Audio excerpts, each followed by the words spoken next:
ধর্ম প্ল্যানেটে আপনাকে সুস্বাগতম। ধর্ম প্ল্যানেটের আজকের উপস্থাপনায় আমরা কুম্ভ মেলা সম্পর্কে একটু বিস্তারিত জানব।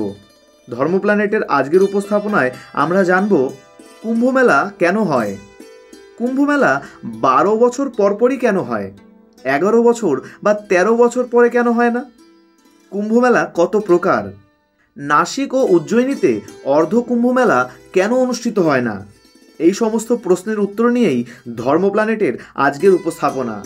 তাই ভিডিওটি সম্পূর্ণ দেখার অনুরোধ রইল। ভিডিওটি ভালো লাগলে অবশ্যই লাইক করবেন এবং অনেক অনেক শেয়ার করে যারা জানে না তাদেরকে জানার সুযোগ করে দেবেন। কুম্ভ সম্পর্কে আমরা সবাই কম বেশি জানি।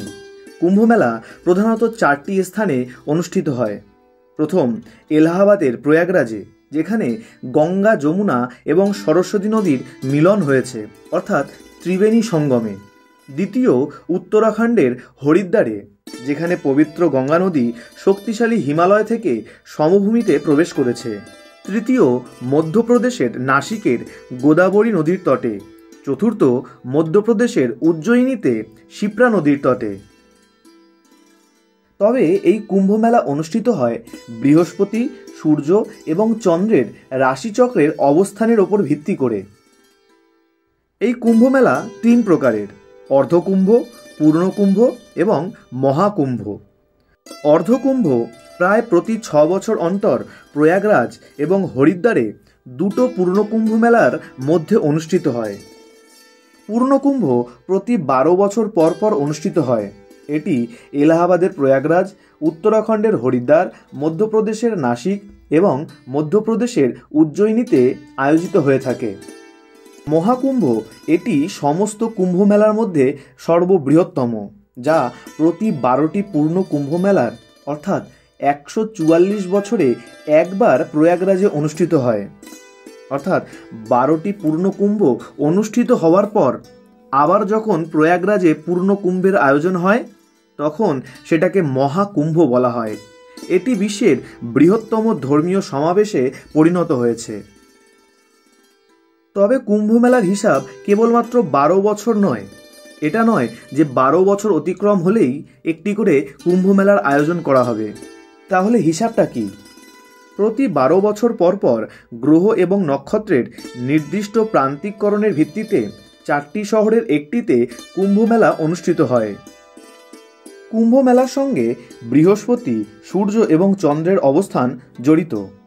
আসুন প্রথমেই জেনে নেই কোন গ্রহের অবস্থানে কোথায় কুম্ভ মেলা আয়োজিত হয়। প্রথমেই জানব প্রয়াগরাজের কুম্ভ মেলার কথা।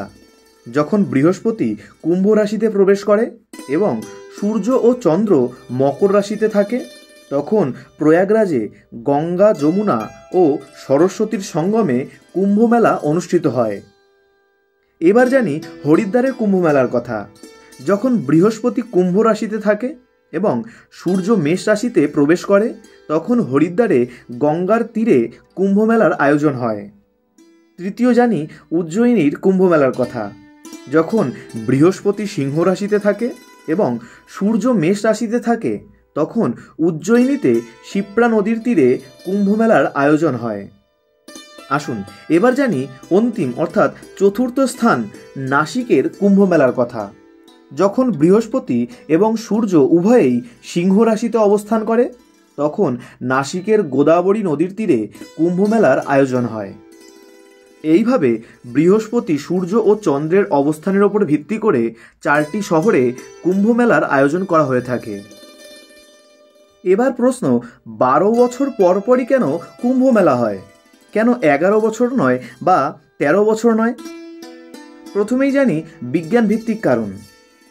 আগেই বলেছি এই কুম্ভ মেলার সঙ্গে বৃহস্পতির একটা যোগ রয়েছে, আর এই বৃহস্পতির কক্ষপথ 11.86 বছরে সম্পূর্ণ হয়। অর্থাৎ সূর্যকে সম্পূর্ণ একবার প্রদক্ষিণ করে আসতে বৃহস্পতির সময় লাগে 11.86 বছর। আর আমরা সবাই জানি দশমিকের পর 5-এর অতিরিক্ত হলে আমরা পরবর্তী সংখ্যা ধরে নেই।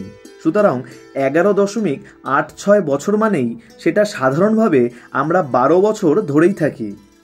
যেহেতু বৃহস্পতি সূর্যকে একবার প্রদক্ষিণ করতে 12 বৎসর সময় লাগে, তাই 12 বৎসর পর পর এই কুম্ভের আয়োজন হয়। এটা তো গেল বিজ্ঞান ভিত্তিক কারণ। আসুন 12 বছর পর পর কুম্ভ মেলা অনুষ্ঠিত হওয়ার আমাদের পৌরাণিক কারণও জেনে নেই।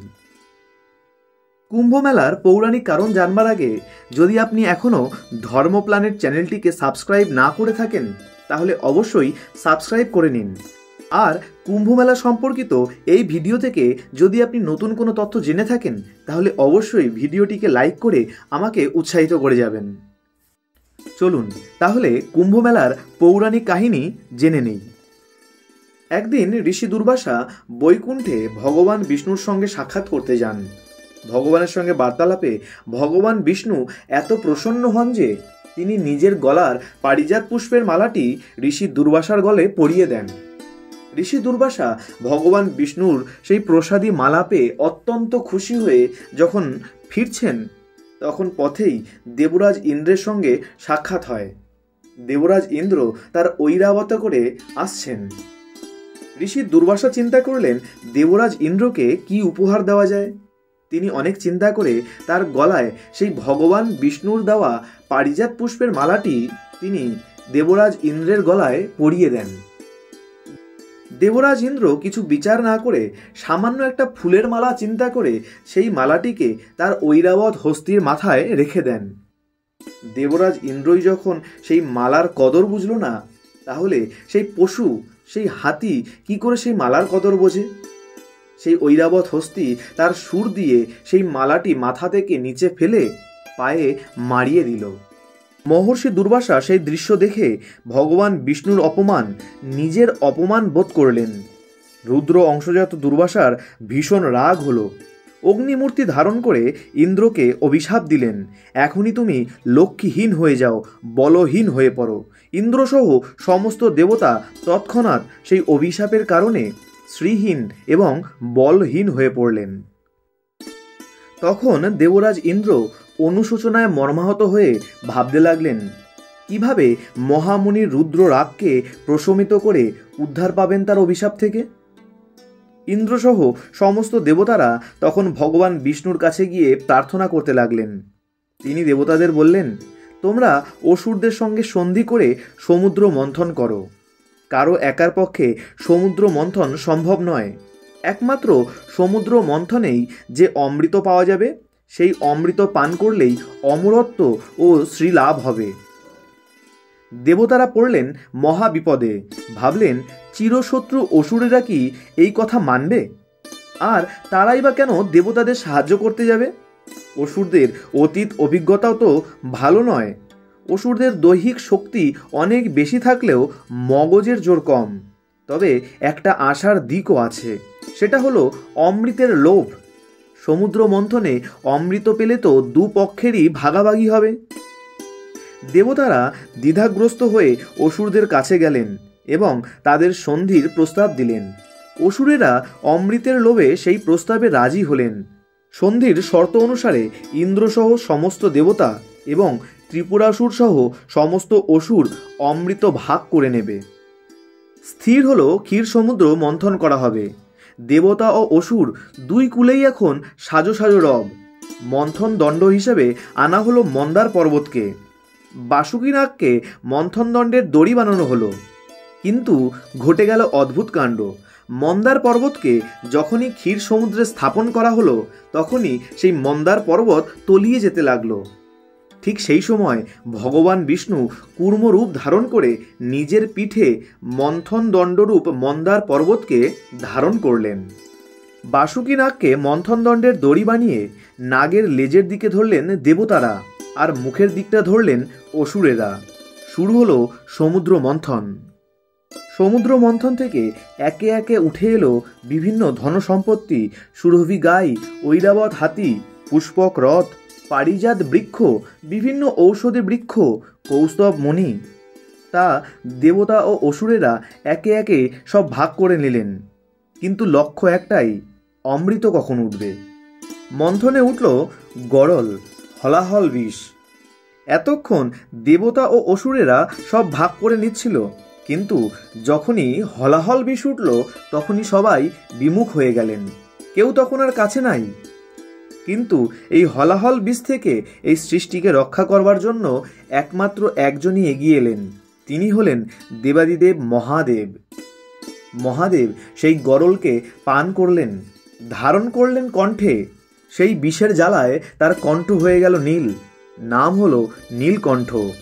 সেই তীব্র হলাহল বিষের তাপ ও জ্বালা কমাবার জন্য সমস্ত দেবতারা ভোলানাথের মাথায় জল ঢালতে আরম্ভ করলেন। পুরাণ অনুযায়ী শ্রাবণ মাসে এই সমুদ্র মন্থন হয়েছিল, আর এই কারণেই এই শ্রাবণ মাসে দেবাদিদেব মহাদেবকে জলাভিষেক করা হয়, অর্থাৎ শ্রাবণ মাসে বাবার মাথায় জল ঢালা হয়। একে একে সবকিছু ভাগাভাগি করে নিল দেবতা ও অসুরেরা, কিন্তু লক্ষ্য একটাই, অমৃত সেটা কখন উঠবে। অবশেষে প্রতীক্ষার অবসান হলো। অমৃতপূর্ণ কলস হাতে নিয়ে আবির্ভূত হলেন পীতবসন পরা এক পুরুষ। তিনি ভগবান বিষ্ণুর কলা উদ্ভূত আয়ুর্বেদাচার্য ধন্বন্তরী। দেবতারা ভাবলেন এই সুযোগ, তারা অসুরদের বঞ্চিত করে অমরত্ব লাভের আশায় অমৃতপানে এগোলেন। সমুদ্র মন্থনে যখনই অমৃত উঠে এলো তখনই দেবগুরু বৃহস্পতি ইশারা করলেন ইন্দ্রপুত্র জয়ন্তকে অমৃত কুম্ভ নিয়ে পালিয়ে যাবার জন্য। ইন্দ্রপুত্র জয়ন্ত অসুরদের হাত থেকে অমৃত কুম্ভ রক্ষা করবার জন্য অমৃত কুম্ভ নিয়ে পালালেন, কিন্তু দৈত্যগুরু শুক্রাচার্যের দৃষ্টি এড়াতে পারলেন না। শুক্রাচার্য দৈত্যদের বললেন, জয়ন্ত অমৃত কুম্ভ নিয়ে পালিয়ে যাচ্ছে, তোমরা যেভাবে হোক তাকে ধরে আনো, তার কাছ থেকে ওই অমৃত কুম্ভটি উদ্ধার করো। অমৃত কলস নিয়ে বিশ্ব ব্রহ্মাণ্ড ঘুরে জয়ন্ত আসে মৃত্যুলোক অর্থাৎ পৃথিবীতে। পুরাণ অনুযায়ী জয়ন্ত 12 দিন 12টি স্থানে বিশ্রাম করেছিলেন। এর মধ্যে 8টি স্থান স্বর্গে এবং 4টি স্থান এই পৃথিবীতে। সেগুলি হল প্রয়াগ, হরিদ্বার, উজ্জয়িনী ও নাসিক। জয়ন্ত এই 4টি স্থানে কিছুক্ষণের জন্য অমৃত কুম্ভটি নামিয়ে বিশ্রাম নেন। আবার কোনো পুরাণ মতে জয়ন্ত অমৃত কুম্ভ নিয়ে পালাবার সময় মাঝপথেই অসুরেরা তাকে ধরে ফেলে। এই অমৃত পাত্রের ওপর নিয়ন্ত্রণ লাভের জন্য 12 দিন ধরে দেবতা ও অসুরদের মধ্যে একটানা যুদ্ধ চলে। দেবতাদের 12 দিন মানুষের 12 বছরের সমান, তাই 12 বছর অন্তর অন্তর কুম্ভের আয়োজন করা হয়। জয়ন্ত অমৃত কলস নিয়ে ঘোরার সময় বিভিন্ন দেবতাদের বিভিন্ন দায়িত্ব দেওয়া হয়। এরা হলেন গ্রহ দেবতা। সূর্যের ওপর দায়িত্ব পড়ল অমৃত যাতে পড়ে না যায় তা দেখবার জন্য। চন্দ্রদেবের ওপর দায়িত্ব ছিল অমৃতের মধ্যে যেন ঢেউ না ওঠে সেই দিকটা লক্ষ্য রাখবার জন্য। দেবগুরু বৃহস্পতি রক্ষা করবেন দানবদের হাত থেকে, আর শনিদেব দেখবেন জয়ন্ত নিজেই যেন অমৃত খেয়ে না ফেলে। এই কারণেই এই সকল গ্রহের অবস্থানের উপর ভিত্তি করেই কুম্ভ মেলার আয়োজন করা হয়। যেহেতু বৃহস্পতি, চন্দ্র, সূর্য প্রভৃতি গ্রহেরা এই অমৃত কুম্ভ রক্ষা করেছিলেন, সেহেতু যে বছর যে রাশিতে সূর্য, চন্দ্র ও বৃহস্পতির সংযোগ হয় সেই বছর সেই রাশির যোগে যেসব জায়গায় অমৃত বিন্দু পতিত হয়েছিল সেখানে কুম্ভের মেলার আয়োজন হয়। মর্তলোকে অর্থাৎ পৃথিবীতে ভ্রমণ করবার সময় জয়ন্ত সেই অমৃত কুম্ভ যখন হরিদ্বার ও প্রয়াগে নিয়ে অবস্থান করেছিল অর্থাৎ বিশ্রাম করেছিল, এই বিশ্রাম থেকে উঠে আবার পালানোর সময় অমৃত কুম্ভ থেকে অমৃতের কিছু বিন্দু হরিদ্বার ও প্রয়াগে পতিত হয়। এ কারণেই হরিদ্বার ও প্রয়াগে অর্ধ কুম্ভের আয়োজন হয়। কিন্তু নাসিক ও উজ্জয়িনীতে জয়ন্ত অমৃত কলস নিয়ে বিশ্রাম করেছিল ঠিকই, কিন্তু অমৃত কুম্ভ থেকে অমৃতের রসবিন্দু এক ফোঁটাও পড়েনি। এ কারণে ওই 2 স্থানে পূর্ণ কুম্ভ হলেও অর্ধ কুম্ভের অনুষ্ঠান হয় না। এ কারণেই হরিদ্বার ও প্রয়াগে অর্ধ কুম্ভের আয়োজন হয়, কিন্তু নাসিক ও উজ্জয়িনীতে অর্ধ কুম্ভের আয়োজন হয় না। ধর্মপ্ল্যানেটের উপস্থাপনায় কুম্ভমেলা সম্পর্কিত আজকের এই ভিডিওটি আপনার কেমন লাগলো তা কমেন্টে জানাতে ভুলবেন না। ভিডিওটি ভালো লাগলে অবশ্যই লাইক করুন এবং অনেক অনেক শেয়ার করে সবাইকে জানার সুযোগ করে দিন। তাহলে আজকের মতো ধন্যবাদ। ধর্ম প্ল্যানেটে আপনাদের সঙ্গে আবারও দেখা হচ্ছে আগামী ভিডিওতে। জয় শ্রীকৃষ্ণ।